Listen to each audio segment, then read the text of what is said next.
Hello and welcome to Pro Trader Strategies Market Commentary for Wednesday, October the 3rd. My name's Eric Wilkinson. Some of you may recognize me as the Wolfman from CNBC, Fox Business, or even the Wall Street Journal for my commentary on everything from economic to geopolitical and market analysis. Please keep in mind that everything that we talk about in these market commentaries is not a solicitation to buy or sell any of these securities or strategies. At the end of the day, I'm here to teach you some different strategies you can then implement into your portfolios, but please do that in your own way. Also, remember the past performance of any trading system or methodology is not necessarily indicative of future results. All right, having that out of the way, let's get it on with the economic data. Yes, crazy hair day. It finally rained here in Arizona, so my hair is going crazy. I don't know what the heck's going on with this mop right now, but all I can see is a lot of hair right now. Anyway, let's talk about overseas. The economic data we got, they came out with a lot of like final services, PMI and stuff like that. Remember, that's not their most important economic data point. They look at their flash PMIs. I'm not really going to go over these. In the past I have, but they're all pretty close to being in line with expectations. So not a whole lot to see there. But then we did get Great Britain's service PMI. And that came in line also with expectations at 53.9, expected to be 54. European retail sales waned a little bit, coming in at a negative 0.2%, expected to be a positive 0.2%. And then last month's number was also revised down to negative 0.6%. So retail sales not looking so good in the European region right now. Also, earlier this morning we had Barkin speaking. He's a FOMC member. And we had ADP non-farm employment change coming in at an increase of 230,000 jobs, expected to be an increase of 185,000 jobs. Now, people do look at this number, the ADP. I'd warn you that it's kind of like looking at the different types of crude oil and inventory numbers. And when we're looking at those, we get the API and the DOE. Just like the API with crude oil, it is not the one to look at, you guys. The DOE for crude oil, which is what we got out today, is the one to look at. Just like non-farm payrolls, the one that comes out on the first Friday of the month is the one to look at as well. So don't take a whole lot of credence in this ADP number. All right, then we also got here in the United States ISM, which is the Institute for Supply Management, non-manufacturing, which is equivalent to service sector. PMI, Purchasing Managers Index, anything above 50, expansion in the economy. And that being said, we came in at 61.8, expected to be 58.0. So non-manufacturing PMI doing very well. We've been seeing a mixed bag for the most part in most of these economic data points relatively recently. This one is a nice little beat. Also, final services PMI came in at, that one's the one we don't really look at. It came in line with expectations. Anyway, crude oil inventories, a build of 8 million barrels, expected to be a build of 1.1 million barrels. Now, last night, what I talked about earlier, ADP came out with a build of just less than a million barrels, and that's the preemptive number on the DOE. DOE is Department of Energy. That is a mandate. You have to report exact levels. The API is a voluntary one. And don't look at the API because those guys are probably saying the wrong things to try and hedge themselves, knowing what the real answer is. Getting some unsavvy traders getting in that market early with that ADP. It's always wanky. So we got a build of 8 million barrels. Now, one thing we're noticing is we're not seeing a build necessarily in distillates and gasoline and things of that nature. Gasoline was a drawdown of 500,000 barrels. Distillates a drawdown of 1.75 million barrels. And that's all because what we're seeing is we're going into maintenance season for the refiners. Remember, we talk about this. They have to shut down the refineries and, basically go through all of their maintenance checks and safety precautions, things of that nature. One thing to note, though, and I've been talking about this for a while, we get up into these 70s and approaching 80s now, $75 a barrel with a huge build. We should see some weakness coming here. That being said, there's a lot of things going on that can cause that. But Bloomberg Intelligence Senior Energy Analyst Vince Piazza basically warned that WTI approaching $80 a barrel. They believe oil is moving too far, too fast, and that being said, should see a bit of a pullback here. They're also talking about sanctions with Iran and everybody else.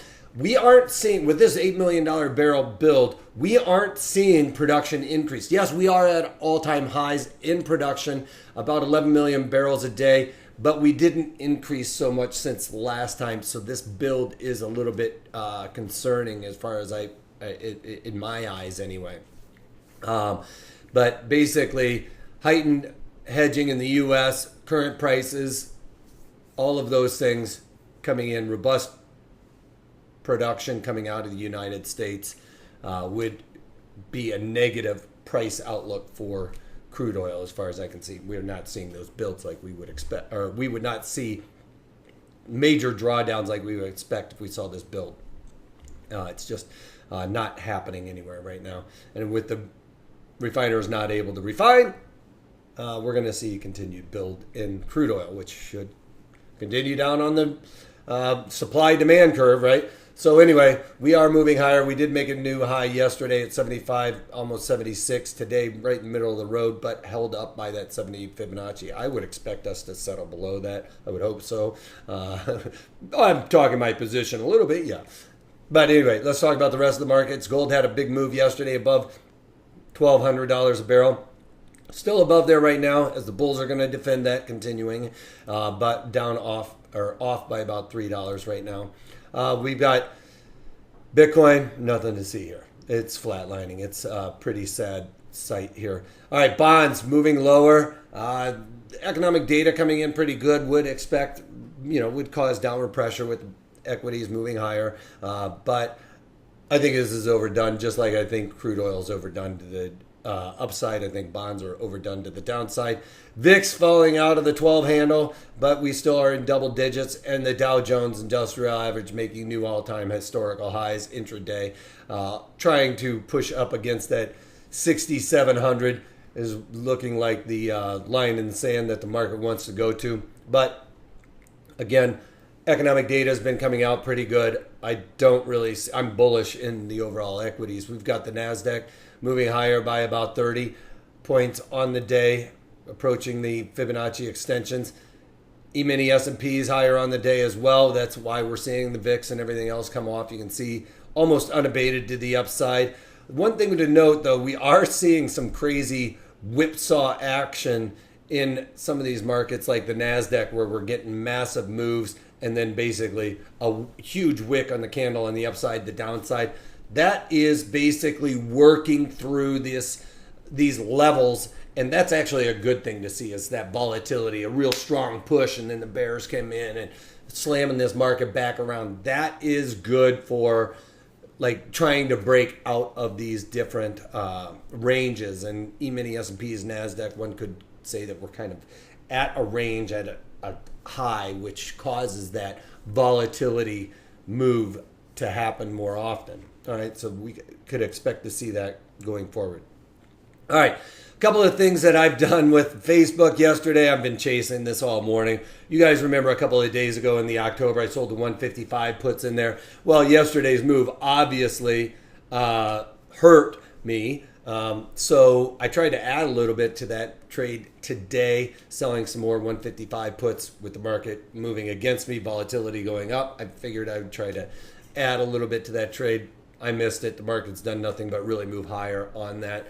So if I get an opportunity, I might sell some more of those 155 puts, about a half a tranche to scale into that. All right, Caterpillar and Deere, you remember I set this up, both of them bearish. I thought the entire sector was looking like it was going to start rolling over. It's not. So I am very close to pulling the trigger on this. If we close near the highs, I'm going to say basically in the upper quarter of a candle, I'm going to look to close this out. If we close in the lower quarter of the candle, I'll probably hold on to these. But today is going to be the deciding factor as to how long I keep on this trade. And it's not looking like it's going to last much longer for Caterpillar. As you can see, it broke above this Fibonacci level, which I was expecting to act as a major support, major resistance, with the value area highs lining up with all of that. I just thought it was just a lot of inventory to really push through, and it really cut through it like butter, which is making me a little bit nervous about my setup. Same thing with the deer trade. I was expecting deer to roll over a little bit, kind of hang out in here, but we're moving towards the value area high, similar to what that is in the caterpillar trade. Again, if it closes in the upper quarter, I'm out. Maybe even, upper half, I'm out. If it closes in the lower half or the lowest quarter of this candle, then I'll probably hold on to it because it'll look like it's going to roll back over. But today is going to be the determining factor as to really me making a decision. I'll probably pull the trigger on that tomorrow unless we really start blasting off to the upside. I might pull the ripcord today. All right, that's about it for today, other than check out Pro Trader Strategies market commentaries or the daily market commentaries. I'm going to be doing a couple more of these. It's all about volatility. You hear me talking about it all the time. I'm going to be really talking about how these strategies are affected by volatility and how that really should be the determining factor as to what kind of strategy you're going to put on. All right, so check that out at protraderstrategies.com. Also give me a thumbs up, thumbs down, like or dislike for this video. If you give me a thumbs down, tell me why you didn't like it. If you give me a thumbs up, I appreciate that for taking that time and effort to put that little mark on my video. I appreciate it. All right, if you can't take that, take it easy.